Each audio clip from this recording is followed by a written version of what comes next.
Hey, what's up guys? I'm going to unbox and review this new NETGEAR M6 Pro mobile router. This is essentially a Wi-Fi hotspot that you get a data plan either through at&t or T-Mobile or Verizon.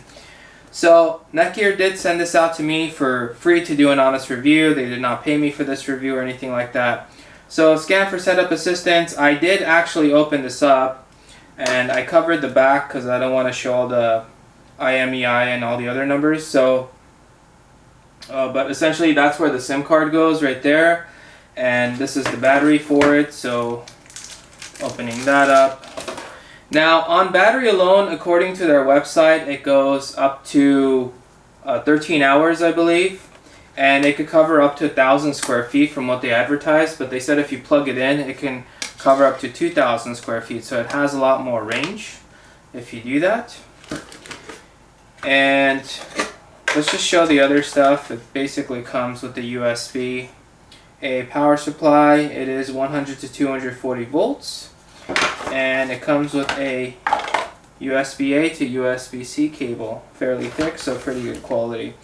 So looking at this, so this is a 2.5 gigabit Ethernet port, which is really nice. This USB-C can also act as a 5 gigabit port, so which is kind of crazy right there. And looks like we have the power button on the top, and these look like places to hook up antennas. So I've had about 3 weeks to play with this thing, and there's a lot I learned, and overall I would say this thing is very useful if you need a mobile hotspot. So first impressions were I basically took this to many places with me, and so as long as at&t had coverage, this thing works. So my laptop connected to it, I have a Tesla, and the Tesla can connect to Wi-Fi. That connected to this, and I did that because there was a software update for FSD coming, full self-driving. Before I started driving, I connected to Wi-Fi on this thing, and then I put this in the glove box, and while I was driving, the car was connected to this, and it was downloading the update. So I just wanted to clarify that. So even that worked fine, and again, the phones and everything connected to this, and we were good to go. So in terms of that, very good, solid overall. And let's get range out of the way. So this thing has 2 spots for antennas. I don't have the antennas. It did not come with the antennas, but even without that, as long as you have the 2.4 gigahertz on, you can get pretty decent range. Even with the 5 gigahertz, you could go like, maybe I'd say like 1.5, 2 rooms away with the 5 gigahertz. But with the 2.4, you could go a little bit further. So if you centrally place this in a home that's, I don't know, less than 2,000 square feet, you should be okay. I mean, if you're close to it within the same room, you get pretty good speeds for what at&t is offering. And obviously the farther away you go, the slower your speeds get. However, in most cases, I think most people are going to use this within the same room because they're taking it with them. Now, if you want to get a router system for your entire home, I definitely recommend a mesh Wi-Fi system. Done a whole bunch of reviews on that. Okay, so there are 3 ways of connecting to this thing. Number 1 is tethering, the way it's connected right now. So literally you just connect the USB it came with to your computer. You do absolutely nothing in terms of installing software on your computer. Automatically detects it and connects to the internet, which is, I just love it. It's plug and play. However, there is one option you do need to enable in the settings for this to work. So do keep that in mind. But once it's enabled, anytime you connect to it, you're good to go. The second way is connecting to it via Wi-Fi, and the third way is connecting to it via Ethernet. So, but when I'm on at&t, I mean, there were a few spots that I got very good speeds, but generally in my area, I don't get, in my home, I don't get like, you know, amazing speeds. I'm getting like 50 megs or something like that. Sometimes even more than that, and sometimes less than that, depending on what time of the day it is. But I mean, for a mobile hotspot, that's pretty amazing, obviously. But I mean, compared to my 5 gigabit per second home connection, that's, you know, beyond slow. So, but it's more than fast enough to pretty much do anything I plan on doing on the road, or if I'm watching YouTube or Netflix or anything like that. For the most part, it's fine for that. To go to the settings, if the laptop is connected to it, all you need to do is go to this address, 192.168.1.1. You go to it, it will ask you for your username and password that you set up during, that you inputted during setup. and then you gain access to this. You get, you know, a whole bunch of details and stuff, but let's just go to the important stuff. What they do is they give you an option to connect, so you could do cellular only, which is basically a SIM card, or you could do Wi-Fi and cellular, or you could do Ethernet and cellular. And what the other two options do is basically Wi-Fi and cellular. Wi-Fi connects to your existing Wi-Fi network, so I have my own Wi-Fi network at home through my ISP. So what I could do is I can have this connect to that, and when I'm home, if I'm connecting to this, it won't use the data on this. So it'll just default to use my home internet. And I can also, I pull the cable right from my switch, and this cable coming in can actually handle up to 5 gigabits, because that's my internet speeds, even though this is actually hooked up to a 10 gig LAN, but it can provide internet speeds of up to 5 gigs just from this. However, when I connect this, so right now it says Ethernet offloading was not successful. You're still connected to the mobile cellular. Please check the Ethernet cable. So I plugged in the cable, give it, I don't know, like 10-15 seconds or so, refresh the page, and it says your internet is connected via Ethernet instead of mobile cellular. So now when I use the internet, it will actually use my home internet and it won't use data. So if I do another speed test, the speed test will be faster. However, that's the part that kind of threw me off guard, and you could see that now I'm on Frontier because that's my home internet provider. Now, this thing coming in is coming in at 5 gigs, and this port right now at this second is at 1 gigabit, even though it can go to 2.5 gigabits, but I'll explain that momentarily. But even though this thing coming in at 5 gigs, when I do a speed test, I'm basically getting like 93 down and what is that, 65, 67, whatever. Let's just say 70 up. So a little bit faster than that. So even though this is coming in at, my internet speeds are 5 gigs up and down, these are the speeds that I'm getting. So it's not a direct translation. So if I was at home, I would rather connect the Ethernet directly to my laptop and use it that way, and my internet speeds would be much faster. However, you guys saw that the data didn't move because, again, I'm connected to that. But again, let me take the same cable, connect it to this, and well, now I don't know what's going to happen because I have the tethering enabled as well. So I wonder if it's gonna, well, let's just disconnect the tethering just to not confuse the laptop. Okay, so let's refresh this page.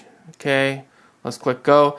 Now the port on this laptop is limited to 1 gigabit, so you'll see like 940 up and down. That's the speed. So, but this thing again coming in is coming in at 5 gigs. So, and then this port again on this device, when it's not hooked up in AC power mode, is limited to gigabit. So you could see it's nowhere near as fast. So it's really not transferring that speed.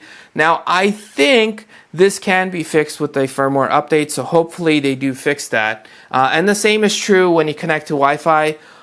It doesn't transfer, you know, the internet speeds are not quite as fast.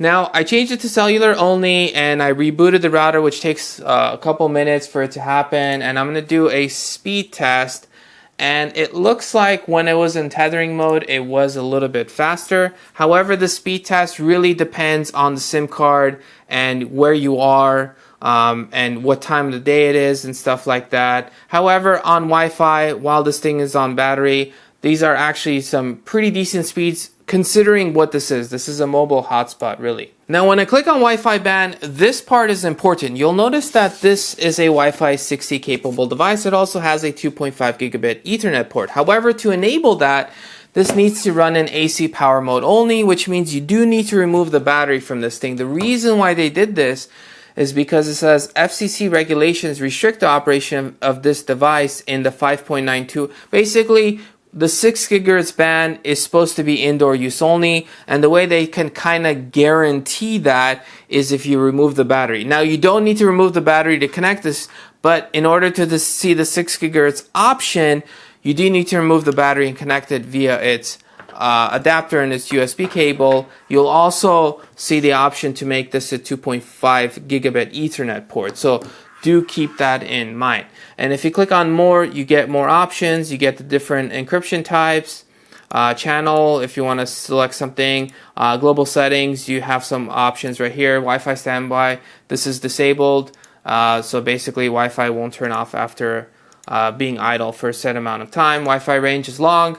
If you connect to the 6 GHz, you'll see extended and a whole bunch of other stuff. 160 MHz channel support, 160 MHz channel support for the 5G, 5 GHz and 6 GHz bands, and the 2.4G can go up to 40. But because I'm not using the 2.4, I just left that alone. But those are basically the main options there. You can create a guest network.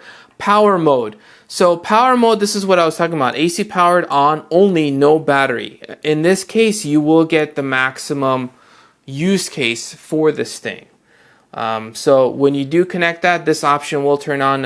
It will go green. Airplane mode, access controls.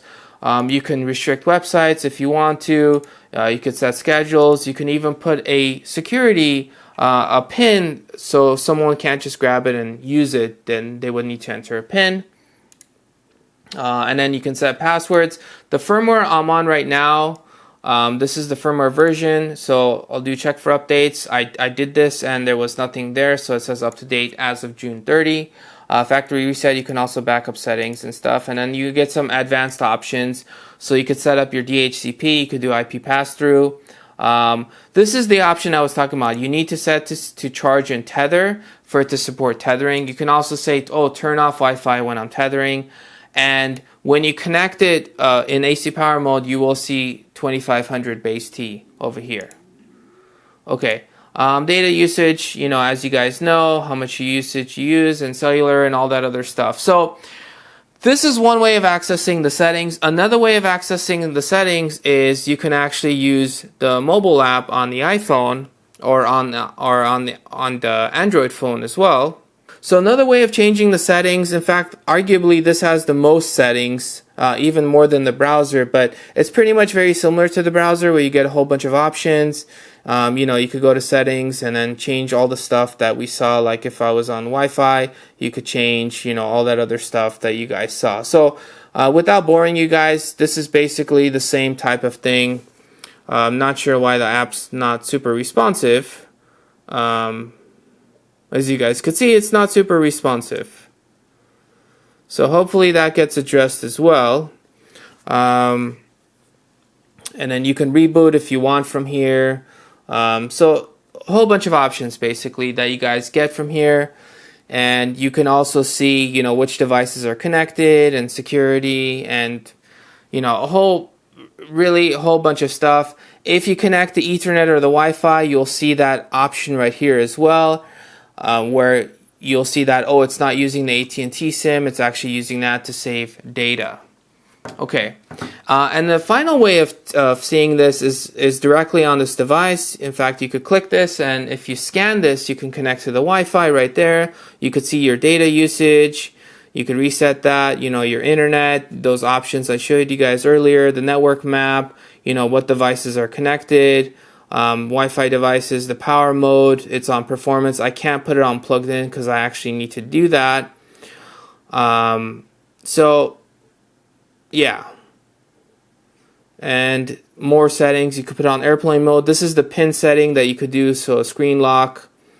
So you would need to do that to enter a pin to basically unlock the screen, and you know, more options right here, date format, USB tethering, mobile app, and other things. Alright, so it required 2 restarts, so we could go to AC mode, but I've removed the battery and it is plugged in via the adapter it comes with. So when we go to Wi-Fi band, now you see the options for dual band 2.4 and 6 GHz, or you could do the 6 GHz only. And when you choose the 6 GHz, you can now do Wi-Fi range, you can do extended. I mean, even without choosing the 6 GHz, you can do extended because it's connected to power. You can actually go a little bit further, which is a nice thing. And another thing I wanted to show you guys is if we go to mobile router setup, you'll now see that there's 2.5 gigabits per second for the Ethernet. So this is what you need to do to enable these options. And while this laptop supports Wi-Fi 6E, so while we're doing that, I was actually running a speed test, so I got 62 down and 13 up. I can refresh the page, you know, restart the speed test, but it probably got a little bit better than on Wi-Fi 6. Yeah, it's getting a little bit better than, it's actually getting pretty close to Wi-Fi tethering speeds actually on Wi-Fi 6E. So it's definitely better than Wi-Fi 6.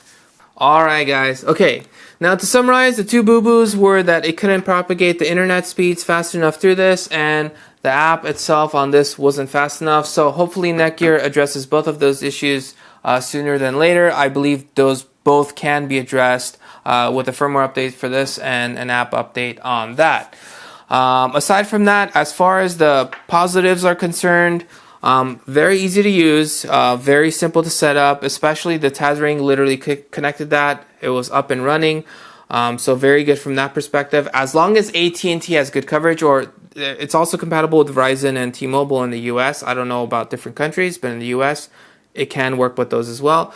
But as long as they have good coverage, this thing delivers very good speeds on the cellular network. And in some places, it doesn't deliver good speeds because it didn't have good coverage. So I saw speeds as slow as like 1 or 2 megabits per second as well. So it really just depends. But I took it to many places. I used the internet. I used speed tests. I just did some random stuff. And overall, again, as long as at&t had coverage, in my case, it was solid. So no drops, nothing like that. And I had up to 4 or 5 devices connected to it at once. And it was good for that as well. Granted, I wouldn't recommend this thing if you have like 50 devices or something like that. It's really going to struggle. I don't even know if it can actually handle that many devices being connected to it. But yeah, aside from that, very good range as well, considering the size of it, considering there are no external antennas. Very good range, considering the size and the power requirements and really what it's designed for. But let me know what you guys think in the comment sections below, and as always, smash that subscribe button, and I'll catch you guys in the next one.